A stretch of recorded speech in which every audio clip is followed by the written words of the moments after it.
Welcome to the Humanizing Work Mailbag, where we answer questions from the Humanizing Work community. If you've got a question you've been noodling on, email us at mailbag@humanizingwork.com, and we'll see if we've got a good answer for you. This week's question came from my mom. Thanks, Mom, who was an executive admin at Microsoft, and she's worked in several large organizations over a long and illustrious career. And she mentioned how she loathed the frequent birthday celebrations. That feeling that you've got to smile and go along to be a team player, that everyone's got to sign the card or contribute to a gift or bring some treats, and then interrupt their day for what often felt like a forced celebration to her. And there was recently a lawsuit related to this kind of practice where a Kentucky man was awarded $450,000 after his company threw him a surprise birthday party, despite his pleas not to do so, since it would trigger stress and anxiety for him. And the party ended up leading to a downward spiral where eventually he was fired. So my mom also talked about other team morale events like axe throwing and bowling and ropes courses that she was asked to participate in over the years, and other times that someone decided to do something fun as a team outside of work. And in her experience, most leaders made those experiences mandatory, with one exception, who was her favorite executive that she ever worked for, who made it very clear that if anyone didn't want to attend, they could skip it with no questions asked and no repercussions from anyone. So she asked for our take on this common practice of, as she put it, enforced team fun. The question kind of carries the opinion with it, doesn't it? The desire to build connection, to build a strong culture is well-intentioned, I think. After all, relatedness, that sense of being part of a thing bigger than yourself, is one of the big motivation factors. But I believe the best way to build a strong and engaged team culture is in the context of the team's actual purpose.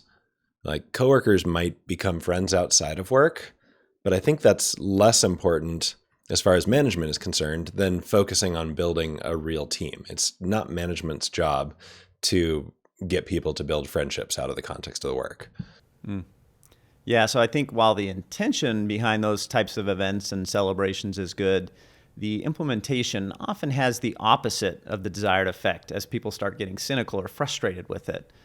And in my experience, many of us, including leaders, have a blind spot for how people might feel strong social pressure. They might have anxiety or stress related to those things, like the gentleman in the lawsuit.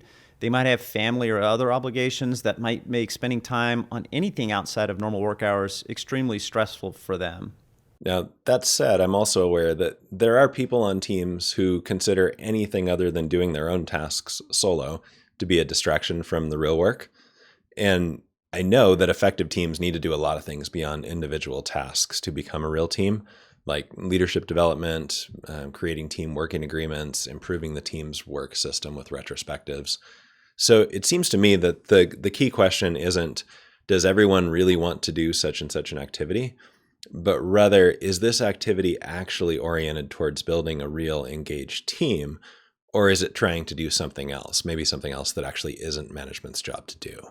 Yeah, and so whether it's a leader or anyone else on the team that has a fun idea and wants to plan something that's, some extra activity, whether that's during work hours, like celebrating a birthday or even having a team lunch, or some social activity outside of work hours, do what that executive at Microsoft did. Make it abundantly obvious to everybody that it's optional.